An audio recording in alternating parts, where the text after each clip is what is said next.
RMC, les Français sont sympas. Sans le savoir, ils offrent des subventions tous les jours. Merci les contribuables, merci les Français. Alors c'est nos camarades journalistes du Point, j'ai lu ça dans le Point, qui nous parlent des congés bonifiés comme d'un exemple de gaspillage d'argent public de l'État. Exact. De quoi s'agit-il, mon Rémi ? Alors, ces congés bonifiés, congés particuliers, sont accordés aux fonctionnaires originaires d'un département d'outre-mer qui travaillent en métropole, ou alors aux fonctionnaires qui est originaire de métropole qui travaillent dans un département d'outre-mer. Tu me suis ? Oui, Ce sont des fonctionnaires qui, de temps en temps, pour voir la famille, leurs proches, ont besoin de faire du chemin. D'accord. C'est 35 000 agents publics quand même concernés. La Cour des comptes estime que ces congés bonifiés, c'est 600 millions d'euros par an. Eric, ça fait 17 000 euros par agent et par an. Très concrètement, c'est quoi ? Ça fait 17 000 euros par agent et par an. Ouais. 600 millions d'euros. Donc en plus du fonctionnaire classique, voilà, il a 17 000 euros par an. Alors c'est quoi Je t'explique. Le principe.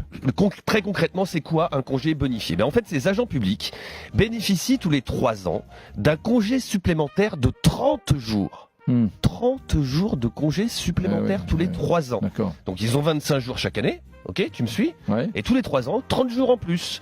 Et un billet d'avion. Mais pas un billet d'avion, des billets d'avion. Pour eux et leurs enfants. Financés par l'État. Ces congés sont dits bonifiés car le fonctionnaire, en prime, perçoit une majoration de salaire de 35 à 40% pendant la durée de ses vacances dans son dom d'origine pour compenser le coût de la vie sur place.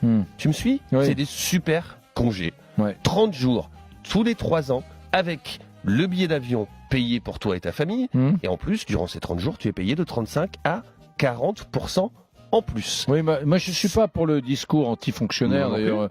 Mais là, c'est un peu barjot ton truc. Bah oui. C'est vrai C'est un système qui est plus ou moins changé depuis 40 ans, Eric. Ouais. Ça n'a pas bougé depuis 40 ans. Ça fait un peu 30 glorieuses, tu vois. Tu te croirais dans La gloire de mon père où monsieur le fonctionnaire, quand c'était un statut social, monsieur le fonctionnaire va nommer un poste à la Réunion, il bénéficiera de congés bonifiés et de billets d'avion pour toute sa famille. J'y pense. Je prends l'accent du Sud parce que ça me fait penser dans La gloire de mon père, il y a un mec qui devient fonctionnaire et soudainement à l'époque, tu sais, fonctionnaire, c'était le job extraordinaire parce que ça faisait rêver les filles.